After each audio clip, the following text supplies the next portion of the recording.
Ben ritrovati gentili amici e amiche alla Visione all'Ascolto per quanto riguarda l'informazione live su friulitv.net. Apriamo subito con gli aggiornamenti del Covid in Friuli Venezia Giulia. Su 4.572 tamponi molecolari sono stati rilevati 401 nuovi contagi con una percentuale di positività dell'8,77%. 5.756 test rapidi antigenici realizzati, dai quali sono stati rilevati 732 casi, il 12,72%. Le persone ricoverate in terapia intensiva scendono a 4, così come i pazienti ospedalizzati in altri reparti calano a 136. 4 i decessi registrati nella giornata odierna. E restiamo per quanto riguarda la guerra in Ucraina, per dire questione profughi in arrivo, visita ieri del capo dipartimento nazionale della protezione civile in Friuli Venezia Giulia, il servizio riepilogativo. Oggi qui il punto di primo arrivo, diciamo, dei profughi con il dottor Curcio qui a Ugovizza. Qual è il risultato, l'obiettivo, la valutazione, il gioco di squadra con la protezione civile, la polizia e tutti gli attori coinvolti? Mi pare che questa grande alleanza sta funzionando, le cose stiamo riuscendo a dare le risposte che sono necessarie a persone che fuggono dalla guerra, noi su questo siamo impegnati e quindi cercheremo di dare nel coordinamento del Dipartimento Nazionale con tutte le forze di polizia, le prefetture, i comuni, stiamo cercando di dare le risposte che ci vengono chieste. Poi naturalmente, come ripeto, molto dipenderà dalla situazione, se evolverà o meno. Tutti auspichiamo che ci siano delle riduzioni dei flussi, perché significherebbe che allora forse la tensione in quel paese sarebbe ridotta, quello che auspichiamo tutti.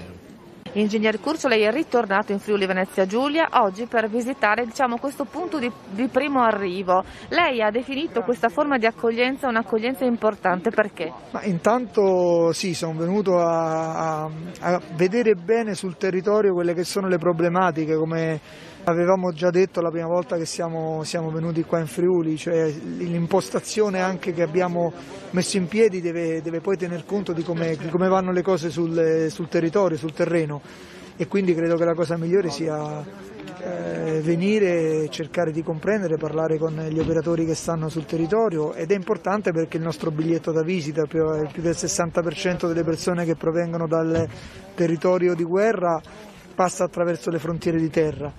E quindi è il nostro primo impatto, e quindi il modo in cui si accolgono, si verificano e si aiutano credo che sia un elemento di assoluta importanza anche poi per l'accoglienza che viene fatta nel resto del Paese.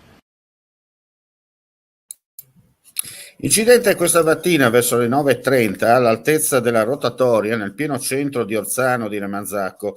Un violento scontro tra una motocicletta e un'auto in transito. Il Centauro è stato trasferito in codice arancione all'ospedale di Udine, dove si trova ricoverato in prognosi riservata. Non sarebbe per fortuna in pericolo di vita. Rilievi da parte della polizia locale sul luogo del sinistro, anche i vigili del fuoco. Andiamo a chiudere con una notizia di spettacoli. Con tutti i suoi eventi, il Festival di Maiano parla di spettacolo, ma anche di storia, cultura, tradizione ed enogastronomia, perché mette in scena tante bellezze del nostro Friuli Venezia Giulia. Lo ha detto l'assessore regionale al turismo Sergio Emilio Bini, intervenendo questa mattina alla presentazione di Sunset in the Castle, degustando il Friuli Venezia Giulia, un appuntamento per il 2 giugno prossimo, organizzato nel maniero di Susans in collaborazione con Promo Turismo FVG, evento che anticipa la 62esima edizione del Festival di Maiano, in programma dal 22 al 15 agosto 2022. E con questa notizia chiudiamo qui questa edizione del pomeriggio. Ulteriori news sul nostro sito friulitv.net o sulle pagine social a noi collegate. Grazie per la visione all'ascolto. Non resta che augurare a tutti voi un buon proseguimento di giornata. Vuoi assaggiare una birra dove al suo interno scopri la specialità tipica friulana? Lumi Beer, il prodotto ricavato in 20 ettari di terreno coltivato orzodistico, biodiversità, performance ambientale. Lumi Beer nelle sue 5 versioni disponibili, 4 per consumo veloce e dissetante e la versione Magnum per intenditori. Lumi Beer si abbina a qualsiasi palato. Lumi Beer è un prodotto esclusivo Azienda Agricola Pancera, il buon seme, i buoni frutti.